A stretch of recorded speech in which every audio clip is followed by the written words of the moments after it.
1월 17일 수요일입니다. 오늘은 베드로전서 3장 13절부터 17절까지 말씀입니다. 두려움을 이기려면 이라는 제목입니다. 두려움을 이기려면. 사도 베드로는 예수님의 수제자로 알려져 있죠. 그의 그 죽음에 대해서도 전해지는 이야기가 많이 있습니다. 어떤 기록에 보면은 로마에서 순교했다는 기록도 있고, 또 어떤 기록에는 예루살렘에서 순교했다는 이런 기록도 있습니다. 그 중에 이 로마에서 순교했다는 그 이야기를 바탕으로 영화가 하나 만들어졌어요. 그 영화가 코바디스라는 영화죠. 코바디스. 아주 오래된 영화입니다. 제가 이것을 대학교 1, 2학년 때인가 그때 본 기억이 있어요. 80년대 중반쯤이죠. 그러니까 아주 오래된 영화. 영화 줄거리는 이렇습니다. 그 로마의 미친 황제, 네로 황제죠. 그 네로 황제가 통치할 때, 그 로마 군의 그 최고사령관이 여러 전투를 다 승리하고 로마로 이제 개선 장군 이렇게 로마로 들어왔어요. 들어왔는데 그 포로로 잡아온 여인 중에 그 이웃 나라의 공주가 있었어요. 그래서 그 공주하고 요 장군이 사랑에 빠져요. 근데 이 여인이 기독교 신앙을 가졌습니다. 그렇게 이제 어떻게 하다가 이들이 이 로마 장군이 이 여인을 따라서 예수를 믿게 돼요.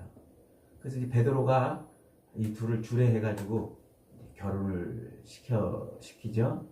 이제 그런 과정, 그 둘이 사랑에 빠져가지고 어쩌고저쩌고 하는 그런 과정을 네로 황제가 이제 지켜보다가 질투심이 폭발해가지고 눈이 획 돌아갔어요.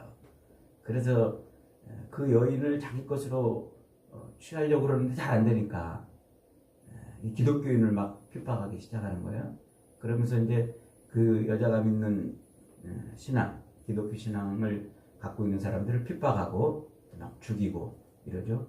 그것도 성에 안 풀려가지고 로마시에서 기독교인들을 싹 몰아내고 로마를 재건하겠다 이런 생각을 갖고서는 로마시에다가 불을 질러버려요. 그래서 그 불이 며칠 동안 계속 타는 어마어마한 화재죠. 그리고서는 그 로마에 불을 지른 사람들이 기독교인이다 이렇게 소문을 내가지고 기독교인을 아주 엄청 핍박을 합니다. 그래서 그 책임을 물어서 이제 기독교인들을 막 잡아 죽이고 막 이러고 있는데 그 핍박이 너무 심하니까 그때 로마에 왔던 베드로가 그 핍박을 인해서 두려움을 느껴요. 그래서 안 되겠다, 내가 여기 있다가 죽겠다 이런 생각을 해가지고 이제 베드로가 로마시를 떠납니다. 떠나면서 로마를 등지고서 로마의 그 아피아가도 그 쫙 뻗은 길을 가다가 그 길 도중에 빛나는 모습의 예수님을 만나요. 그 예수님을 만나가지고 이제 예수님이 이제 묻죠. 너 어디로 가느냐? 그러니까 내가 할 일이 없습니다. 로마에서 할 일이 없습니다. 좀 두렵습니다. 그러고서 자기 이제 갈 길을 가려고 그러는데 예수님이 자기와 동행 안 해주시고 예수님이 갑자기 베드로가 뛰어나온 그 로마를 향해서 다시 들어가시는 거예요. 그러니까 베드로가 주님 어디로 가십니까? 코바디스 도미니 하고 이제 소리를 지르죠. 주님 어디로 가십니까? 그게 이제 코바디스 도미니라는 말이에요. 그러니까 이제 예수님이 뭐라고 대답하세요? 나는 너한테 맡겨놓은 내 양을 지키러 간다. 그러면서 이제 로마시로 들어가요. 그리고 베드로가 요한복음 마지막 장에서 네가 나를 사랑하느냐? 그럼 내 양을 먹이라. 예수님한테 그 말을 들었잖아요. 그러니까 이제 양심에 찔려가지고 어쩔 줄 몰라하고 있는데 마지막 말이 생각이 나요. 예수님이 뭐라고 말씀하셨습니까? 네가 젊어서는 스스로 띠뛰고 원하는 곳으로 다녔거니와 늙어서는 네 팔을 벌리리니 남이 네게 띠띠우고 원하지 않는 곳으로 데려가리라. 예수님이 그 말씀하셨는데 이 말에다가 사도 요한이 토를 달아놨어요. 이는 베드로가 어떠한 죽음을 당할 것을 미리 얘기하신 것이다. 이런 베드로가 이제 그 예수님의 말씀을 생각하고서는 괴로워하다가 주님을 따라 로마로 들어가요. 그래서 결국 그 로마에 가가지고 붙잡혀가지고 거꾸로 십자가에 못 박혀 순교당했다는 이런 이제 얘기가 있죠. 베드로가 로마를 도망쳐 나온 이유가 뭘까요? 두려움 때문이었어요. 죽음에 대한 두려움, 고난에 대한 두려움. 그래서 그 고난을 감당하지 못해가지고 그는 로마를 뛰쳐나온 겁니다. 고난이 그렇게 견디기 어려운 이유가 뭘까요? 고난은 우리에게 두려움을 가져다 주기 때문에 그래요. 우리가 고난의 삶을 피하고 싶고 시련과 환난을 도망가고 싶은 이유는 그게 우리에게 뭘 가져다 주기 때문에? 두려움을 가져다 주기 때문에 그러는 거예요. 그 두려움의 칼에 한번 찔리면요, 사람들이 다 절망하고 맥없이 무너지고 그러는 거죠. 이 고난의 중심에는 두려움이 있기 때문에 사람들이 그 고난을 피하고 싶은 거예요. 결국 이 고난과의 싸움은 무엇과의 싸움이라 말할 수 있습니까? 두려움과의 싸움. 자기 앞에 펼쳐진 그 고난을 이기려면 자기 속에서 뭉글뭉글 올라오는 이 두려움을 이겨야 되는 거예요. 두려움. 1945년도에 루마니아라는 나라가 이제 공산화됐어요. 그래서 공산당이 그 루마니아에 있는 교회들을 막 다 부시고 무너뜨리고 기독교인들을 막 죽이고 그러는데, 그때 리차드 범브란트라는 목사님이 교회를 지키려다가 감옥에 갇혔어요. 그래서 공산당이 매일 막 고문하고 힘들게 하고 그러니까 그 감옥에서 하루하루 지내는 게 얼마나 두려웠겠어요. 그래가지고 그 두려움을 이기려고 성경을 이렇게 늘 펼쳐보다가 성경 말씀에 두려워하지 말아라 이 말씀이 365번이나 기록되어 있는 것을 발견했다고 그러죠. 그래서 우리의 하루하루의 삶에 365일 그 하루하루를 두려워하지 말라고 이렇게 주님이 말씀하신 것이다. 이렇게 하고서는 두려워하지 말라는 말씀을 하루에 한 번씩 묵상하고 그 14년을 감옥에서 버텨냈다. 이렇게 하는 얘기가 있어요. 미국의 16대 대통령인가요? 그 에이브라함 링컨 대통령도 이 두려움이 굉장히 심했던 사람이에요. 대통령에 당선되기까지 그 지나온 모든 과정이 너무나 어렵고 힘든 과정이었죠. 그래서 링컨 대통령도 숱한 두려움에 떨고 있었는데 그 두려움이 물려올 때마다 묵상한 성경 구절이 있다고 그래요. 그 성경 구절, 얼마나 그 구절을 두려움이 밀려올 때 그 구절을 읽었는지 이렇게 손가락을 짚어가면서 이렇게 읽었대요. 그래도 그 성경책에 움푹 패였대요. 이게 얼마나 이걸 이렇게 문대면서 읽었는지 말이죠. 그 말씀이 바로 시편 34편 4절에요. 내가 여호와께 구하매 내게 응답하시고 내 모든 두려움에서 나를 건지셨도다. 이게 시편 34편 4절의 말씀인데, 어제 묵상한 좋은 날을 보려면 이라는 제목의 10절 12절 10절로 12절까지 말씀이 바로 시편 34편의 말씀을 그대로 베드로가 인용한 말씀이에요. 그러니까 시편 34편은 고난 속에서 좋은 날을 주시는 하나님을 찬양하는 노래거든요. 고난 가운데서도 하나님이 은혜를 주셔서 그 고난을 이기게 하시고 그 고난의 날이 아닌 좋은 날을 주시는 그 하나님의 그 놀라우심을 찬송하는 노래입니다. 그러므로 이 사도 베드로가 그 시편 34편을 그대로 인용하면서 지금 우리에게 좋은 날은 어떤 날이라고 말하고 있어요?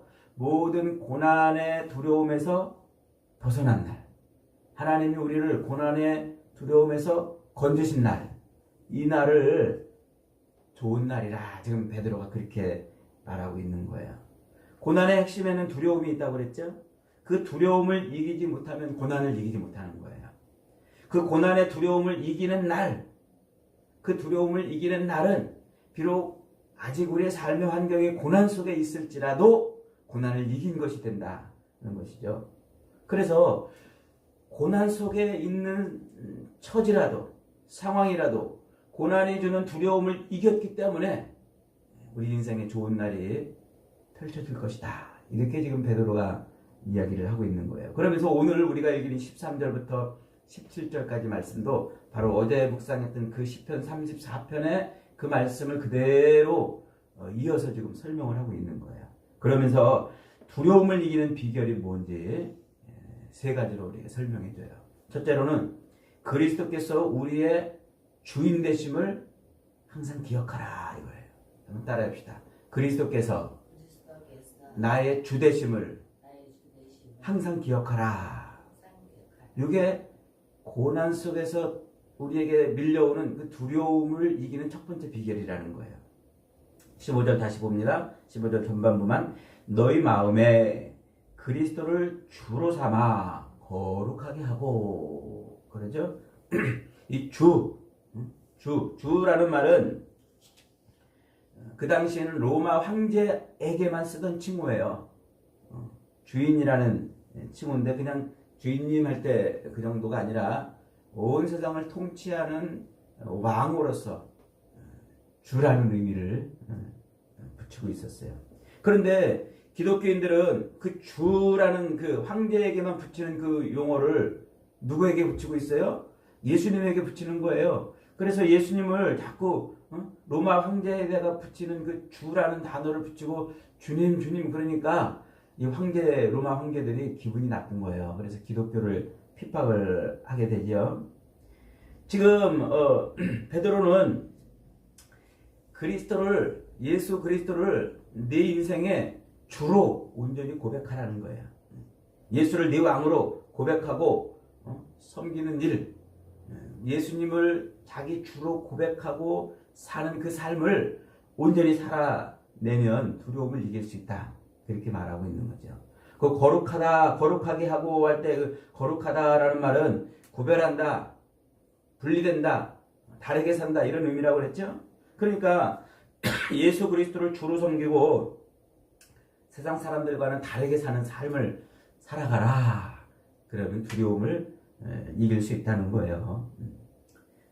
그래서 예수님의 그 이름, 그분이 예수님이 우리의 주 되시고 그분의 이름을 우리가 구별하여 부를 때 그럴 때 주님이 우리에게 뭘 주신다고요? 두려움을 이기게 해주신다는 거예요. 제가 어릴 때에 우리 아버지한테 그리고 학교 선생님한테 그런 교육을 받았어요.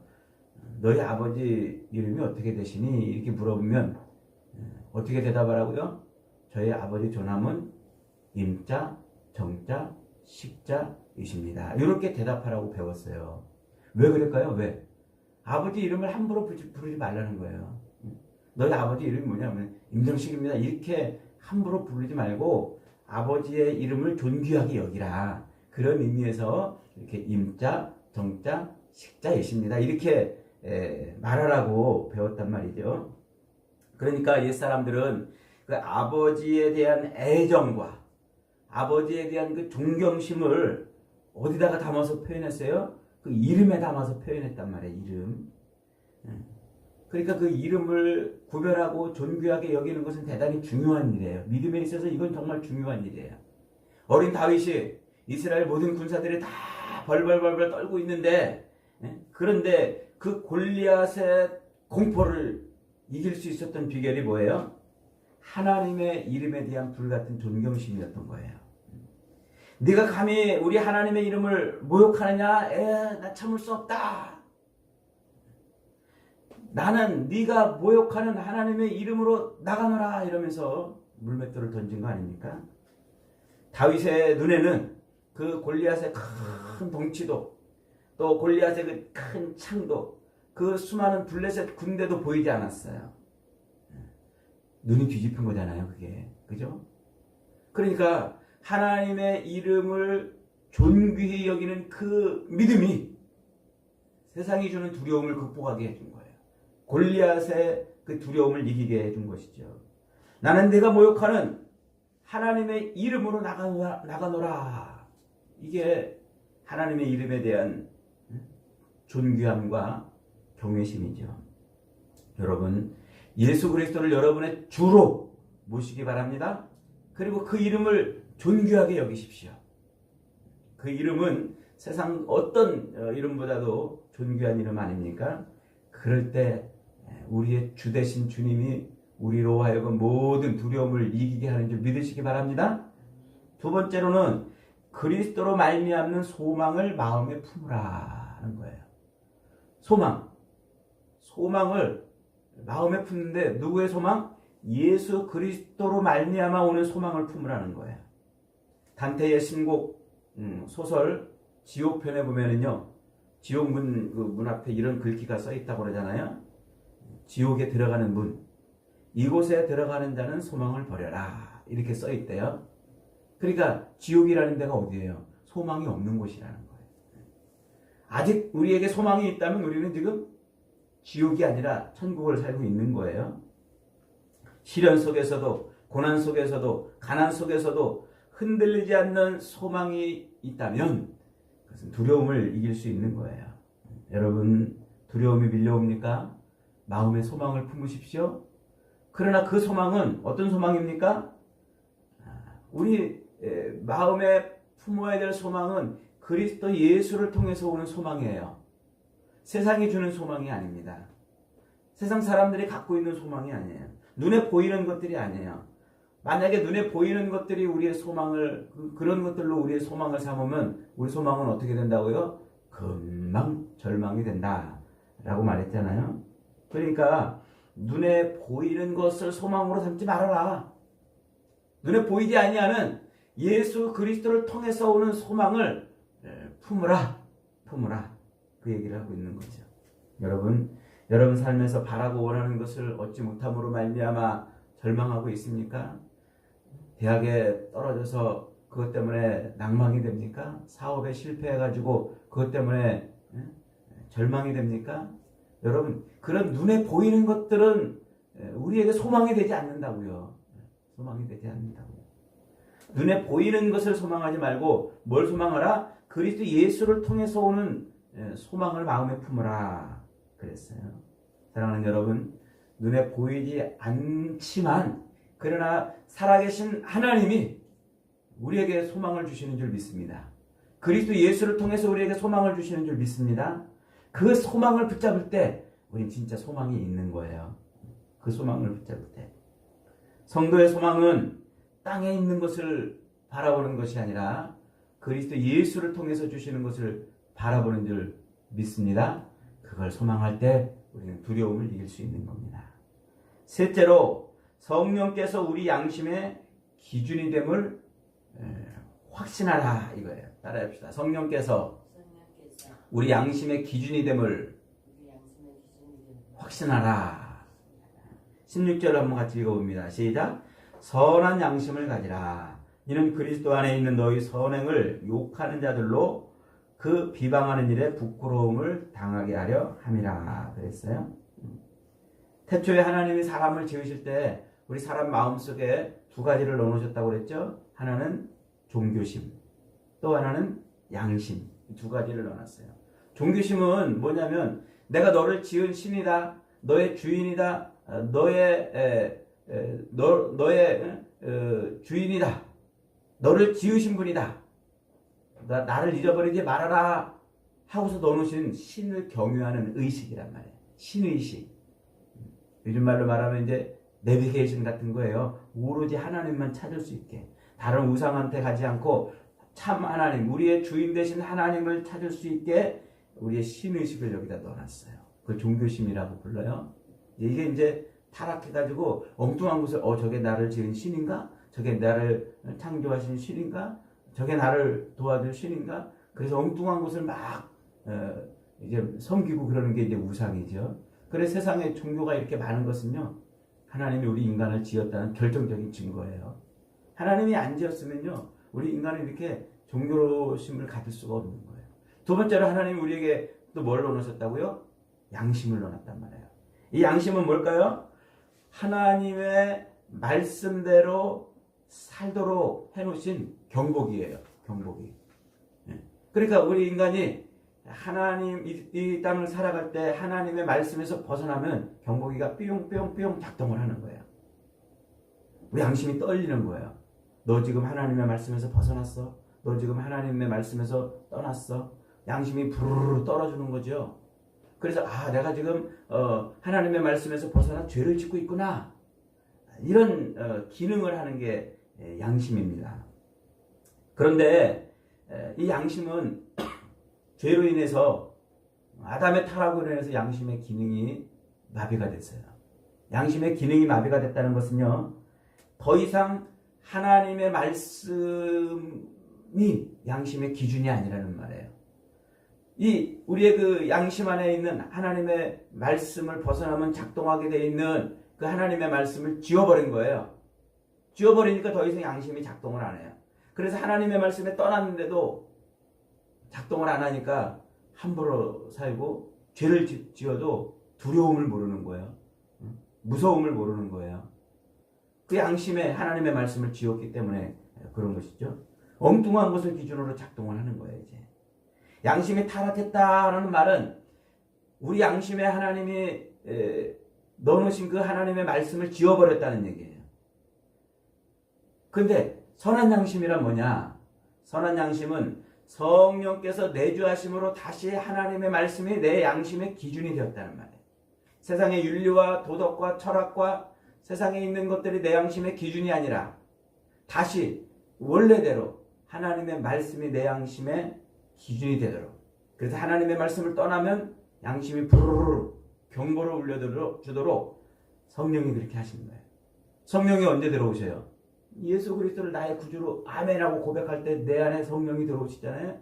성령이 들어와서 하시는 일이 그거예요. 내 안에 지워버려졌던 양심, 하나님의 말씀, 양심의 기준인 하나님의 말씀을 다시 기록해 놓으시는 거예요. 기록해. 그래서 선한 양심이라 이런 말은 착한 양심, 윤리나 도덕적으로 깨끗한 양심이 아니라 하나님의 말씀으로 회복된 양심을 말하는 거예요. 내 양심의 기준이 세상 것이 아니라 하나님의 말씀으로 다시 회복됐다는 얘기예요. 선악의 기준이 나의 가치관이나 내가 학교에서 배운 윤리나 도덕이 그것이 선악의 기준이 아니라 하나님의 말씀이 선악의 기준이 되는 겁니다. 그래서 아담의 타락 이후에 하나님의 말씀이 지워졌던 이 양심, 그 양심이 엉뚱한 것을 기준 삼아가지고 그래서 작동하면서 살았었는데 이제는 무엇으로 다시 작동의 기준이 바뀐 거예요? 하나님의 말씀으로 바뀐 거예요. 이게 선한 양심이라는 겁니다. 선한 양심. 그러니까 우리가 선한 양심을 가졌다는 것은 성령이 내 안에 내주하셔서 하나님의 말씀이 다시 양심의 기준으로 작동을 해서 그 온전한 하나님의 사람으로 제대로 온전한 삶을 사는 삶이 됐다는 얘기예요. 세상 사람들은 우리가 예수 믿는 것을 나쁘다고 여기잖아요. 악하다고 그러고 우리가 예수 믿는 것을 비난하지 않아요? 그로 인해서 얼마나 많은 시련과 고난이 우리에게 옵니까? 그러나 예수 믿는 것으로 인해서 우리가 당하는 그 고난, 시련, 그 어려움 이런 것들은 나쁜 게 아니에요. 왜냐하면 성령께서 그것을 선하다고 말씀해 주시기 때문에 그래요. 우리가 선한 행위를 한다는 것은 윤리, 도덕적으로 착한 일을 하고 선한 일을 한다는 게 아니에요. 하나님의 말씀으로 기준된 그 양심을 따라 사는 거예요. 양심을 따라. 그래서 사도 바울이 사도행전에서 그런 표현을 해요. 베스도 총독 앞에서 여러분 형제들이요, 내가 양심을 따라 하나님을 막 섬겼는데 그때 어떻게 했다고요? 다메섹 도상에서 예수님을 만나기 전에도 자기가 양심적으로 살았는데 그때 양심의 기준은 율법이었잖아요. 그래서 예수 믿는 사람을 잡아 죽이는 일을 서슴없이 하게 된 거죠. 그러나 다메섹 도상에서 예수님을 만난 이후에 그는 또 다시 여러분 부형들이여 내가 양심을 따라서 하나님을 섬기노라 그러잖아요. 그때 양심은 그리스도 예수를 통해서 성령으로 말미암아 하나님의 말씀이 새겨진 양심이에요. 바울도 그렇게 양심을 다르다고 이렇게 설명을 하고 있지 않습니까? 지금 사도 베드로는 우리 성도들에게 야, 너희들 세상에 나가서 착하게 살아. 도덕적으로, 윤리적으로 깨끗한 삶을 살아라. 그렇게 선하게 살면 고난받는 것도 유익이야. 지금 그런 얘기하고 있는 게 아니에요. 하나님의 말씀으로 기준이 된 양심을 따라서 하나님을 제대로 섬기고 하나님을 온전히 섬기며 살 때 그때 세상으로부터 당하는 고난, 그때 세상으로부터 당하는 시련, 이런 것들은 하나님 앞에서 오히려 뭐가 된다? 복이 된다. 복이 된다. 그러는 거예요, 지금. 그래서 17절 그렇게 말씀하고 있는 거예요. 선을 행함으로 받는 고난받는 것이 하나님의 뜻일진데 악을 행함으로 고난받는 것보다 나으니라. 그러니까 거기서 선을 행한다는 것은 윤리나 도덕적으로 깨끗한 삶, 착한 삶, 바른 삶을 사는 것, 세상 기준, 세상 법에 따라서 착하게 사는 것이 아닙니다. 하나님의 말씀으로 기준된 양심을 따라 사는 거예요. 내 안에 내주에 계신 그 성령의 내주하심, 성령의 인도하심을 따라서 믿음으로 사는 것을 말하는 거예요. 그래, 믿음으로 사니까 그 믿음으로 사는 것 때문에 세상으로부터 뭐가 임해요? 고난이 오고 시련이 온다는 말이에요. 근데 그것은 뭐라고요? 하나님의 뜻이란 말이에요. 하나님의 뜻. 걱정하지 말라는 거예요. 두려워하지 말라는 거예요. 염려하지 말라는 거예요. 그렇게 선한 양심, 하나님의 말씀이 기준이 된 그 양심을 따라 살면 고난이 와도 시련이 와도 그게 하나님이 그렇게 하게 하신 거니까 걱정하지 마라. 두려워하지 말라. 말씀하고 있는 거예요, 지금. 하나님은 세상 모든 것을 살피시고 세상 모든 것을 아시고 세상 모든 것을 뜻대로 행하시는 아버지 하나님이시잖아요. 그러니까 우리가 예수 믿음으로 하나님을 잘 섬김으로 믿음 생활 잘함으로 세상에서 당하는 그런 고난은 그것 때문에 좌절하지 마. 절망하지 마. 염려하지 마. 두려워하지 마. 그것은 하나님의 뜻 가운데 있는 거니까 하나님이 그 두려움을 극복하게 해주실 것이다 라고 지금 말씀을 하고 있는 겁니다. 사랑하는 여러분, 고난이 견디기 어려운 이유가 뭐라고 그랬습니까? 두려움이 밀려오기 때문에 그렇다고 그랬죠. 사람을 절망시키는 그 최대의 원수는 죽음입니다. 사람들은 죽을까봐 벌벌 떨고 있는 거예요. 죽을까봐 이 땅에서 돈을 더 벌어야 하고 죽을까봐 더 건강해야 되고 죽을까봐 더 어떻게 해야 되고, 근데 죽을까봐 그렇게 몸부림치고 사는 끝은 뭐예요? 죽는 거예요. 죽을까봐 걱정해서 염려하고 그렇게 몸부림치며 살았는데 끝은 뭐예요? 죽어버리는 거예요. 그러니까 그건 소망이 아니라는 거예요. 우리의 소망은 그리스도 예수를 통해서 영생하는 겁니다. 사랑하는 여러분, 우리가 이 땅에 있는 세상 눈으로 보고 있는 이 모든 것은 소망이 아니에요.